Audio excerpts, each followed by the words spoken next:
இந்தியாவை சும்மா விட மாட்டோம், கண்டிப்பா பதிலடி கொடுப்போம் என ஆக்ரோஷமாக பேசிய பாகிஸ்தான் பிரதமர் ஷெபாஸ் ஷெரீப் இந்தியாவின் தாக்குதலை சமாளிக்க முடியாமல் பதுங்கு குழியில் பதுங்கிக் கொண்டதாக தகவல் வெளியாகியுள்ளது.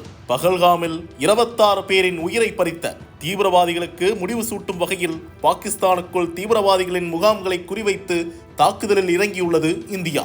ஆபரேஷன் சிந்தூர் என்ற பெயரில் இந்தியா நடத்திய தாக்குதலால் பாகிஸ்தான் கதிகலங்கி போயுள்ளது. இந்நிலையில்தான் இந்தியாவின் தாக்குதலை விமர்சித்த பாகிஸ்தான் பிரதமர் ஷெபாஸ் ஷெரீப் போரை தூண்டும் வகையில் இந்தியா எடுத்திருக்கும் நடவடிக்கைகளுக்கு உரிய பதிலடியை கொடுக்க அத்தனை உரிமையும் பாகிஸ்தானுக்கு இருக்கிறது என்று ஆவேசமாக பேசினார். இந்நிலையில் தற்போது நிலைமை தலைகீழாக மாறியுள்ளது.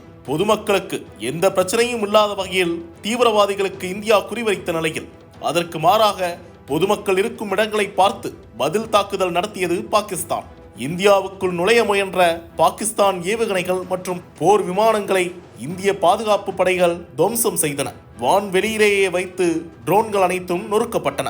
மீண்டும் சீண்டிய பாகிஸ்தானை இனி சும்மா விடக்கூடாது என இஸ்லாமாபாத், லாகூர் உள்ளிட்ட பகுதிகளில் இந்திய ராணுவம் இறங்கி பாகிஸ்தான் ராணுவ முகாம்களை தரைமட்டமாக்கி வருகிறது. அது மட்டுமல்லாமல் பாகிஸ்தானின் முக்கிய துறைமுகமான கராச்சி துறைமுகத்தில் இந்திய கடற்படையின் தாக்குதல் அவர்களை நிலைக்குலைய செய்துள்ளது.